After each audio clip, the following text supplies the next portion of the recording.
সমাজসেৱী কবি সকলোকে ধন্যবাদ জনাইছোঁ মিডিয়ালৈ। অনুভৱটো হ'ল যে মই ভবাই নাই যে মোক ইমান সন্মান এটা জনাব। মই নিজে মানে আপ্লুত হৈ পৰিছোঁ আৰু মই আশা নকৰাকৈ মোক বেছি সন্মান জনোৱা হৈছে।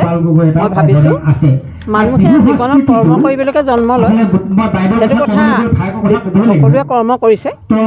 মোকনো কি দেখি সমাজে এনেকৈ কৰ্মবিলাকত মোক এই সম্বৰ্ধনা জনাইছে বা সন্মান জনাইছে, তাকে ভাবি মই আচৰিতে হৈ গৈছোঁ। মই ইমান ডাঙৰ মানুহ নহয় যে মোক সম্বৰ্ধনা জনাইছে বা জনাবলৈ আহিছে বা মই ডাঙৰ মানুহ, সেই কেইমানো মোৰ সেইটো অভিমান নাই, চিন্তা নাই।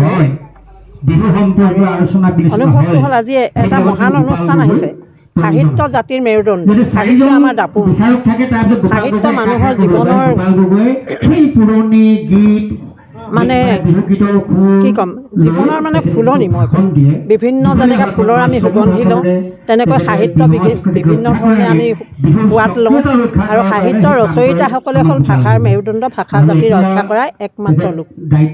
মই এই ক্ষেত্ৰত এইটো ক'বলৈ ভাল পাম যে নাজিৰা আঞ্চলিক সাহিত্য সভাৰ তৰফৰ পৰা শ্ৰদ্ধাৰ শ্ৰীযুতা উৰ্মিলা মহন্ত বাইদেউলৈ আমি সম্বৰ্ধনা জনাইছোঁ।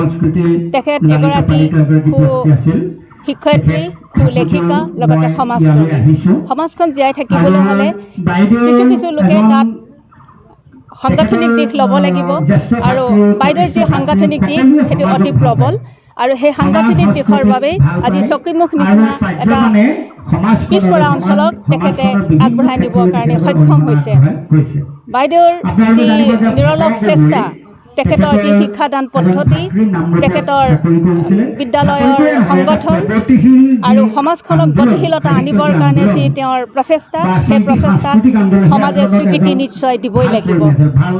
আৰু তেখেতক কেৱল যে এগৰাকী শিক্ষয়িত্ৰীয়ে নহয়, তেখেতক আমি এই অঞ্চলত বিভিন্ন অনুষ্ঠান প্ৰতিষ্ঠানৰ লগত তেখেত জড়িত হৈ থকা দেখা পাইছোঁ। তেখেতে অন্তঃকৰণেৰে এইবিলাকৰ লগত, সেই অনুষ্ঠানবিলাকৰ লগত তেখেত জড়িত হৈ আছে। তেখেতে নিজৰ পৰিয়ালৰ কথা বাদ দি এই সমাজখনৰ উন্নতিৰ কাৰণে তেখেতে আজি পৰ্যন্ত তেখেতে চেষ্টা চলাই গৈছে।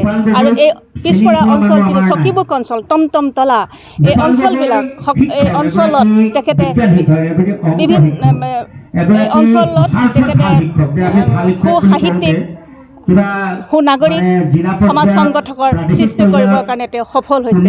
এই সফলতাৰ আমি স্বীকৃতি হিচাপে আজি নাজিৰা আঞ্চলিক সাহিত্য সভাৰ তৰফৰ পৰা তেখেতলৈ আমি উষ্ম আদৰণি আৰু সম্বৰ্ধনা জনাইছোঁ, আৰু তেখেতৰ সুস্বাস্থ্যৰ লগতে দীৰ্ঘায়ু কামনা কৰিছোঁ।